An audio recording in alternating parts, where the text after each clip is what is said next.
శ్రీమాత్రే నమః. శ్రీ గురుభ్యో నమః.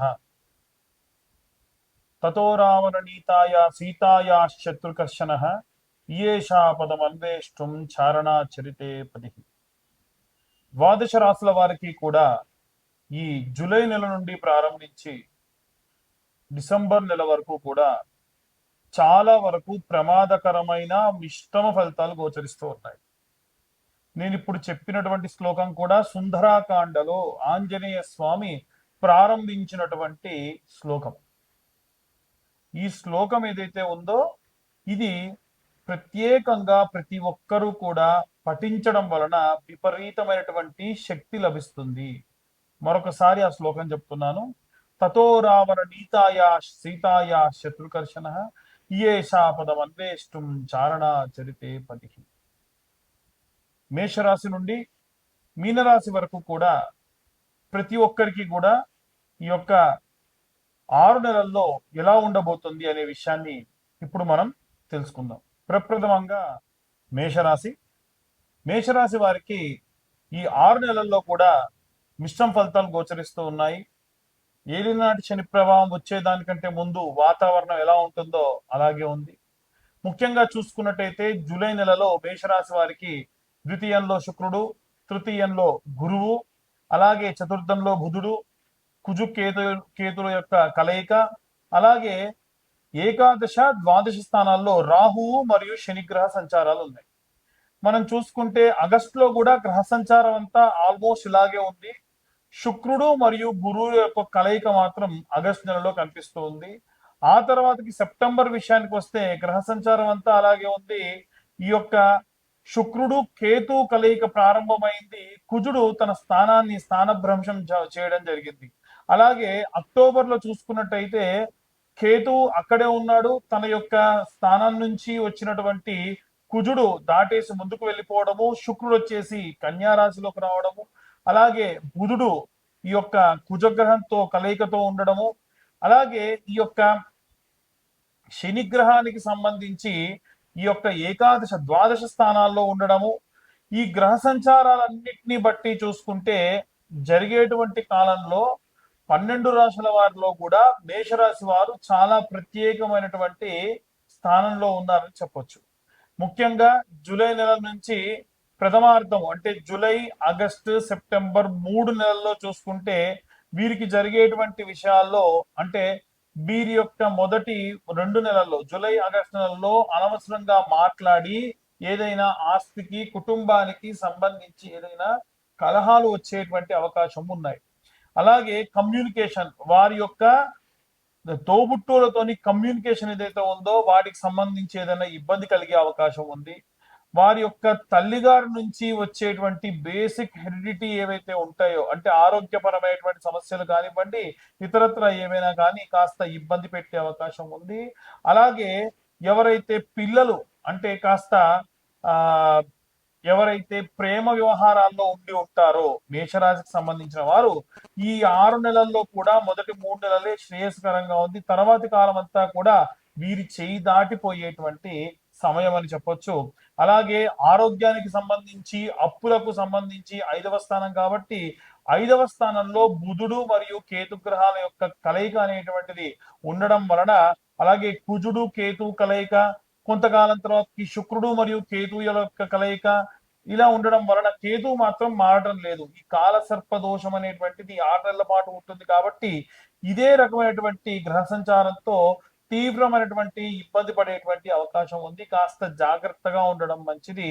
7వ స్థానంలో ప్రశాంతమైన వాతావరణమే ఉంది. భర్తకు సంబంధించి, భార్యకు సంబంధించి అనుకూల పరిస్థితులే ఉన్నాయి. అలాగే 8వ స్థానము వీరి యొక్క పరివర్తన, ఆయువు, అలాగే వారసత్వపు ఆస్తి, వారసత్వంగా వచ్చేటువంటి వారికి ఉండేటువంటి బాధ్యతలు వీటికి సంబంధించిన విషయం కాబట్టి 8వ స్థానంలో ఎప్పుడు కూడా ప్రశాంతమైన వాతావరణమే ఉంది. చూసుకుంటే ఒక్క అక్టోబర్ తర్వాతి కాలంలో మాత్రమే బుధుడు మరియు కుజుల యొక్క కలయిక ఉండడంతో ఈ యొక్క 8వ, 7వ స్థానాల్లో కాస్త ఇబ్బంది అక్టోబరు, నవంబర్ కాలంలో కనిపిస్తూ ఉంది. అంతే తప్ప మిగిలిన కాలం అంతా కూడా ప్రశాంతంగా ఉంది. ఉన్నత విద్య ఏదైనా ఉన్నత విద్య చేయాలన్నా, ఏదైనా సరే ఈ యొక్క దైవికమైన కార్యక్రమాలు చేయాలన్నా కానీ నవమ స్థానం సూచిస్తూ ఉంది. కాబట్టి నవమ స్థానం అంతా కూడా ప్రశాంతమైన వాతావరణమే కనిపిస్తూ ఉంది. 10వ స్థానము మన యొక్క కర్మ, మన యొక్క కెరీర్ కి సంబంధించి, మన యొక్క ఇమేజ్ కి సంబంధించిన విషయం కాబట్టి ఎట్టి పరిస్థితుల్లో దశమ స్థానం కూడా ప్రశాంతంగానే ఉంది. అలాగే ఏకాదశ, ద్వాదశ స్థానాల్లో చూసుకున్నట్టయితే వీరికి కాస్త రెస్ట్రిక్షన్స్ వచ్చేటువంటి అవకాశం ఉంది. ఎందుకంటే పాపగ్రహాలైనటువంటి రాహు మరియు శని గ్రహ సంచారం ఉన్నాయి. ఇవన్నీ కూడా ఉచ్చ స్థితిలో ఉండడం వలన కొంత లాభదాయకంగా ఉన్నప్పటికీ ప్రథమార్థము ద్వితీయార్థంతో పోల్చుకుంటే ద్వితీయార్థంలో చిన్న చిన్న ఇబ్బందులు వచ్చేటువంటి అవకాశం ఉంది. అంటే అక్టోబర్, నవంబర్, డిసెంబర్ కాలంలో ఆరోగ్యపరమైన, అలాగే ఏవైనా సరే కాస్త అందరూ ఉన్న ఒంటరితనంగా భావించేటువంటి తత్వం వీరికి వచ్చేటువంటి అవకాశం ఉంది. కాబట్టి ఇవన్నీ కూడా గోచార రీత్యా చెప్పేటువంటి విషయంలో మాత్రమే. పూర్తిగా మీ జాతకం విశ్లేషణతో కావాలి అంటే కింద ఉన్న నెంబర్కి మీ పేరు, మీ date of birth, time, place WhatsApp చేయండి. 2025 సంవత్సరంలో కేవలం 2025 రూపాయలు మాత్రమే ఛార్జ్ చేయడం జరుగుతుంది. ఆసక్తి గలవారు ఈ యొక్క జాతకం అంతా 60 నుండి 70 పేజీల్లో మీ దాకా అందించడం జరుగుతుంది. ఇక అన్ని వర్గాల వారు సంబంధించి అంటే విద్యార్థులు, గృహిణులు, సినీ రాజకీయ రంగాల వారు, వ్యాపారస్తులు అందరూ కూడా ఎలాంటి రెమెడీస్ తీసుకోవాలి, ఎలాంటి మంత్రపఠనం చేయాలనే విషయాన్ని తెలుసుకుందాం. స్కూల్కి వెళ్ళేటువంటి విద్యార్థుల దగ్గర నుంచి పెద్ద పెద్ద గ్రూప్స్ కు ప్రిపేర్ అయ్యేటువంటి విద్యార్థుల వరకు, ఇంట్లో ఉన్న గృహిణుల దగ్గర నుండి బయటికి వెళ్ళి ఉద్యోగం చేసేటువంటి గృహిణుల వరకు, ఉద్యోగం చేస్తూ ఫర్దర్ గా ఏదైనా వ్యాపారం చూసుకునే ఉద్యోగస్తుల దగ్గర నుండి పూర్తిగా ఉద్యోగంలోనే ఉన్నటువంటి ఉద్యోగస్తులకు, వ్యాపారం చేసేటువంటి వ్యాపారస్తులు చిన్న పచారీ కొట్టు దగ్గర నుండి పెద్ద పెద్ద సంస్థల్లో ఫ్యాక్టరీలు పెట్టినటువంటి బిజినెస్ మ్యాగ్నెట్స్ వరకు, పబ్లిక్ పోర్టల్లో ఎప్పుడు సంచరించేటువంటి సినీ రాజకీయ రంగాల వారు, దాంట్లో చిన్న కార్యకర్త కావచ్చు, పెద్ద లీడర్ కావచ్చు, చిన్న కెమెరామెన్ కావచ్చు, యాంకర్స్ కావచ్చు, సినీ యాక్టర్స్ కావచ్చు, చేతి వృత్తులు, కుల వృత్తులు చేసుకునేటువంటి చిన్నకారు వ్యవస్థలో ఉన్నవారు కావచ్చు, రైతులు కావచ్చు, అలాగే తల్లిదండ్రులు దగ్గర లేకుండా వృద్ధాప్యంలో ఉన్నటువంటి ముసలివారు కావచ్చు, ఈ అన్ని వర్గాల వారు, వివాహం కోసం ఎదురు చూస్తున్నవారు, సంతానం కోసం ఎదురు చూస్తున్నవారు, కోర్టులో వ్యవహారాల్లో బాగా చిక్కుకున్న వారు, అందరికీ సంబంధించి రెమెడీస్ గురించి ఇప్పుడు చెప్పడం జరుగుతుంది. రాహువు కేతువుల యొక్క కలయికలో బంధనమైనటువంటి ఈ మిగిలిన గ్రహాలు, 7 గ్రహాలు సంచారం ప్రారంభించి జూలై నుండి డిసెంబర్ వరకు కూడా రకరకాలైనటువంటి మార్పులు, చేర్పులు మీ జాతకంలో చూపిస్తూ ఉన్నాయి. దాంట్లో ప్రత్యేకంగా విద్యార్థి దశలో ఉన్నవారు నిత్యం 11 మార్లు వాగ్దేవి అయిన మహా అనేటువంటి మంత్రాన్ని శ్రద్ధగా చదువుకొని వెళ్తే చాలు. ఇంట్లో ఉన్న గృహిణులు, మేము ఎన్నో రోజుల నుంచి చెప్తున్నామమ్మా, చిన్న గౌరమ్మని శుక్రవారం నాడు పెట్టుకొని ప్రతి శుక్రవారము కుంకుమ, కుబేర కుంకుమ కలిపి అమ్మవారి పైన కుంకుమార్చన చేస్తూ శ్రీమాత్రే నమః 108 సార్లు చదవండి. మీరు ఇంట్లోనే దుర్గా కవచం గాని, లక్ష్మీ అష్టోత్తరం గాని, కనకదారాస్తవ స్తోత్రం గాని చేయండి. నిత్యము కూడా ఆ శుక్రవారం నుండి మళ్ళీ శుక్రవారం వరకు కూడా మీరు పూజ చేసిన కుంకుమను ఒక డబ్బాలోకి తీసుకొని మీ వారికి పెట్టండి, పిల్లలకు పెట్టి పంపించండి, మీరు పెట్టుకోండి. అద్భుతమైనటువంటి రిజల్ట్స్ వస్తాయి. నేనేదో పూజ చేసి మీకు పంపిస్తాను చెప్పట్లా. మీరు చేసిన పూజ మీకు ఇంత ఇబ్బందులున్నో మీకు బాగా తెలుసు కాబట్టి మీరు బాగా చదువుకుంటారు కదా, అందుకనే వీటిని రెమెడీస్ అంటారు. మీరే చేసుకునేటువంటివి. టాబ్లెట్లు ఇవ్వడం వరకే నా బాధ్యత, అది వేసుకోవడం మీ బాధ్యత.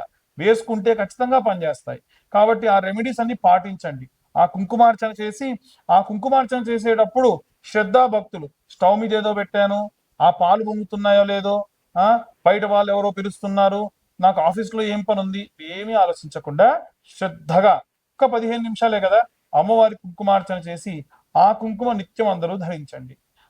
ఉద్యోగస్తులు ఎవరైతే ఉంటారో వీరు ఏమైనా సరే ఉదయం 11 మార్లు, రాత్రి 11 మార్లు ఓం నమ శివాయ అన్న మంత్రాన్ని చదవండి.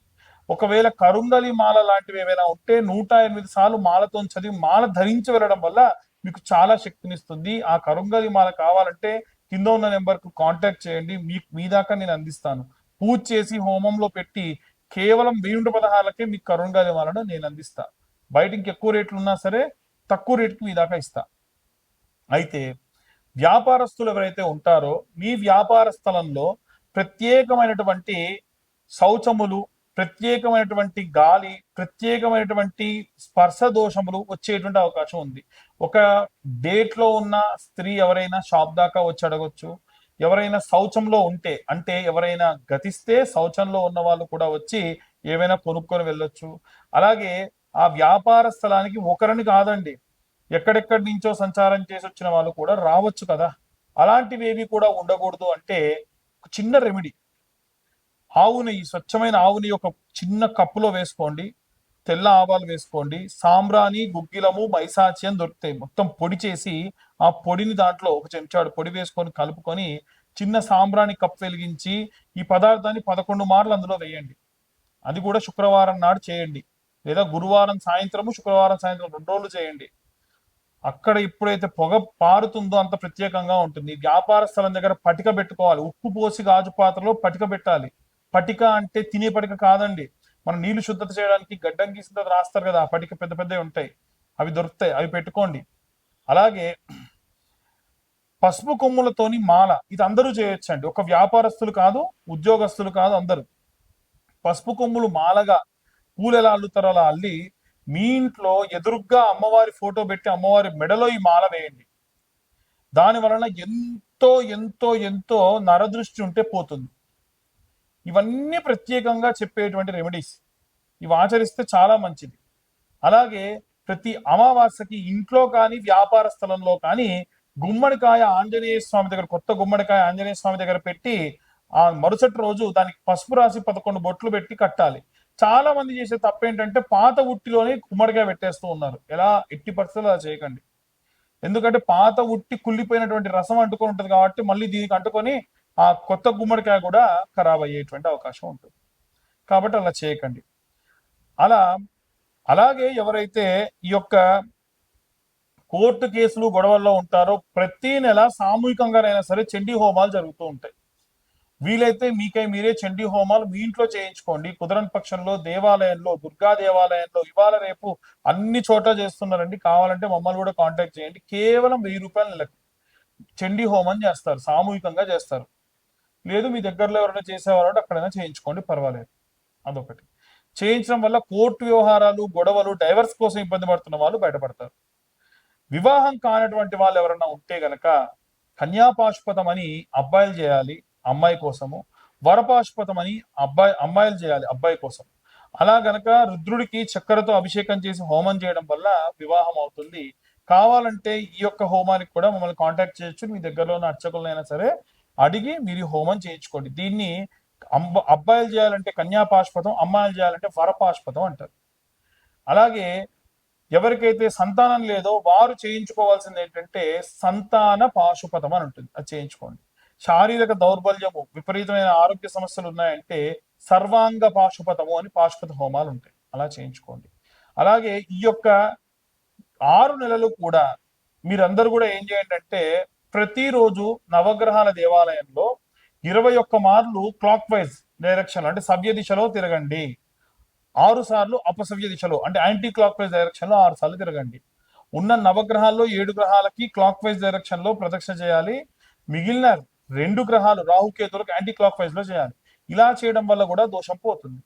అలాగే ఏ రోజుకు ఆ రోజు సోమవారం నాడు చంద్రగ్రహానికి బియ్యము, మంగళవారం నాడు కుజగ్రహానికి కందులు, అలాగే బుధవారం నాడు బుధగ్రహానికి పెసర్లు, గురువారం నాడు బృహస్పతి గ్రహానికి అంటే గురుగ్రహానికి శనగలు, అలాగే శుక్రవారం నాడు బృహస్పతి గ్రహానికి బొబ్బర్లు, శనివారం నాడు శనేశ్వరుడికి నువ్వులు, అలాగే నువ్వుల నూనె, అలాగే మంగళవారం కానీ ఆదివారం కానీ రాహుకైతేనేమో మినుములు, కేతువుకైతే ఉలవలకు పిరికెడు మాత్రమే ఆకు డొప్పలో వేసి ప్రతిరోజు కొత్త మట్టి చిప్ప చిన్నవి కూడా దొరుకుతాయి 2 రూపాయలకి, ఆ మట్టి చిప్ప పెట్టి దాంట్లో ఒక్క చుక్క అంటే చెండుపం సీసాలో నూనె తీసుకోపోయినా సరిపోతుంది, తీసుకెళ్లిపోయి దాంట్లో ఒత్తేసి దీపం పెడితే చాలు.